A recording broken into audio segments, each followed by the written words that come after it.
ఎస్కోట నియోజకవర్గ ఎమ్మెల్యే కోల లలితా కుమారి జన్మదిన వేడుకలు పెందుర్తిలోని లయోలా వృద్ధాశ్రమంలో ఈ రోజు ఘనంగా నిర్వహించారు. చినజాకీర్ సర్పంచ్ బుద్ధ చిన్నమ్మలు, బుద్ధ అప్పలనాయుడు ఈ వేడుకలు పురస్కరించుకొని కేకు కట్ చేసి వృద్ధులకు పండ్లు, రొట్టెలు పంచడం జరిగింది. ఆశ్రమంలోని ఉన్న వృద్ధులకు మధ్యాహ్నానికి, రాత్రికి భోజనం ఏర్పాట్లు చేశారు. ఈ కార్యక్రమంలో విజయనగరం జిల్లా వేపాడ మండలం జాకీర్ గ్రామానికి చెందిన బుద్ధ అప్పలనాయుడు, సూరిబాబు వాసుదేవరావు తదితరులు పాల్గొన్నారు.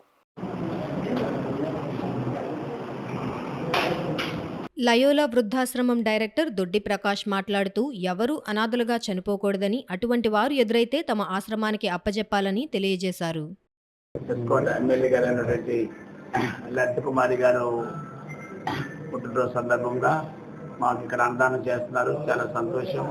మీరందరి సపోర్ట్తోనే మేము ఈ ఆశ్రమం జరపడం అవుతుంది. మాకు తెలిసి రోడ్డు మీద ఎవరు అనాథగా చనిపోకూడదు. ఎంత పిచ్చివాడైనా, ఎంత జబ్బువాడైనా సరే, ఎక్కడైనా సరే మానవుడు ఎవరు కూడా రోడ్డు మీద అనాథగా చనిపోకూడదు. అలాంటి వాళ్ళు ఎవరున్నా సరే నాకు ఇచ్చివచ్చు, నేను తీసుకుంటాను, నేను చూసుకుంటాను. నమస్కారం. Thank you very much.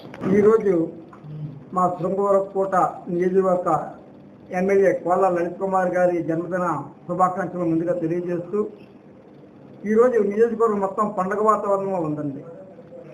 ఎవరు చిన్న కుల మత భేదం లేకుండా చిన్న పిల్లాడిల్లా కూడా ఆవిడ వెంటనే స్పందించి ఎవరికేం కావాలా, నాయనా నువ్వు ఎందుకు వచ్చావు, తమ్ముడు ఎందుకు వచ్చావు అని పిలిపే తప్ప రెండో రకంగా మాట్లాడే కాదండి. అంత చక్కగా మా నియోజకవర్గాన్ని చూసుకుంటున్నారు, పిల్లల్లాగా చూసుకుంటారు తప్ప రెండో విధంగా ఉండదండి.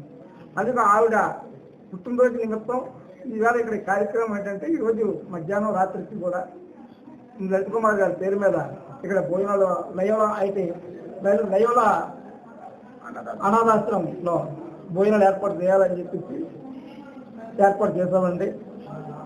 నా పేరు బుద్ధ అప్పలనాయుడు, మా ఆవిడ బుద్ధ చిన్నమ్మలు, సర్పంచ్ ఆవిడేనండి. బుద్ధ జాకీర్ వ్యాపార మండలం జాకీర్ గ్రామ సర్పంచ్ అండి ఆవిడ. ఈ కార్యక్రమం మాకే కాదండి, లయోలా మేనేజ్మెంట్ చేస్తున్నటువంటి ప్రకాష్ గారు కూడా చాలా అభినందించాలి. ఎట్లంటే చేతులకు నమస్కారం చేయాలి. అంత మంచి కార్యక్రమం. అలాగా అంతమందిని పోషించడం అనేది చిన్న విషయం కాదండి. దాతలు ఉన్నట్టు ఉంటారు, లాంగ్వేజ్ తప్పనిసరిగా 206 మంది అంతా ఉన్నట్టు లెక్కింది. ఇంతమందిని చూడడం అంటే అసామాన్య విషయం కాదు. ఆయన కూడా ప్రత్యేకమైనటువంటి అభినందనలు.